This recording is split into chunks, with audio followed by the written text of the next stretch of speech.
Conductor ಮೇಲೆ ಆದಂತಹ ಹಲ್ಲೆ ಪ್ರಕರಣ ಈಗ ಬೇರೆಯದ್ದೇ ಒಂದು ಸ್ವರೂಪ ಪಡೆದುಕೊಳ್ಳುತ್ತಾ ಇದೆ. ಎರಡು ರಾಜ್ಯಗಳ ನಡುವೆ ಬಿಕ್ಕಟ್ಟು ಸೃಷ್ಟಿಯಾಗ್ತಾ ಇದೆ. ಹುಬ್ಬಳ್ಳಿಯಲ್ಲಿ ಕಾನೂನು ಸಚಿವ ಎಚ್.ಕೆ. ಪಾಟೀಲ್ ಹೇಳಿಕೆ ಕೊಟ್ಟಿದ್ದಾರೆ. ಈ ಪ್ರಕರಣ ಈಗ ಮಹಾರಾಷ್ಟ್ರ ಹಾಗೂ ಕರ್ನಾಟಕದ ನಡುವೆ ಬಿಕ್ಕಟ್ಟು ಸೃಷ್ಟಿ ಮಾಡ್ತಾ ಇದೆ ಅಂತ ಸಚಿವ ಎಚ್.ಕೆ. ಪಾಟೀಲ್ ಹೇಳಿಕೆ ಕೊಟ್ಟಿದ್ದಾರೆ. ಕನ್ನಡಿಗರು ಮರಾಠಿಗರು ಅನ್ನೋ ಭೇದ ಸರಿಯಲ್ಲ, ಜನ ಒಂದಾಗಿ ಬಾಳಬೇಕು.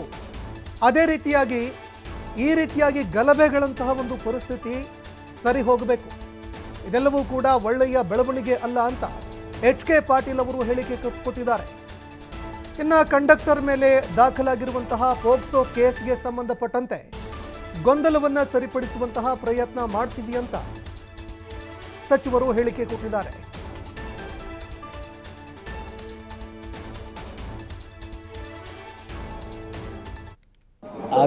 ಆಗಬಾರ್ದು.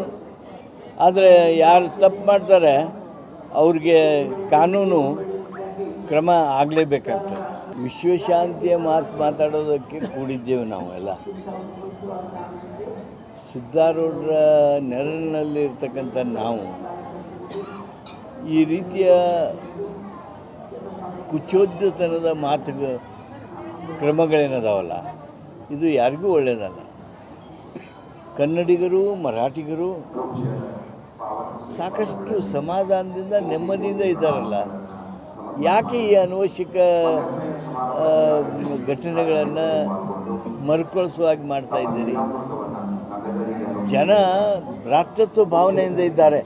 ಅದನ್ನು ಗಮನಿಸಿ ಯಾರು ಈ ಕುಚೋದ್ಯತನದ ಕೆಲಸ ಮಾಡ್ತೀರಿ ದಯಮಾಡಿ ಅದನ್ನು ಅಷ್ಟಕ್ಕೆ ನಿಲ್ಲಿಸಿ ಅಂತೇಳಿ ನಾನು ವಿನಂತಿ ಮಾಡ್ತೀನಿ. ನಾನು ಇಷ್ಟೇ ಹೇಳೋದಕ್ಕೆ ಬಯಸ್ತೀನಿ,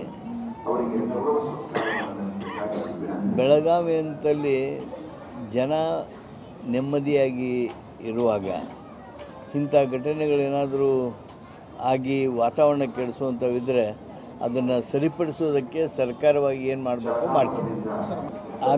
ಆಗಬಾರ್ದು. ಆದರೆ ಯಾರು ತಪ್ಪು ಮಾಡ್ತಾರೆ ಅವ್ರಿಗೆ ಕಾನೂನು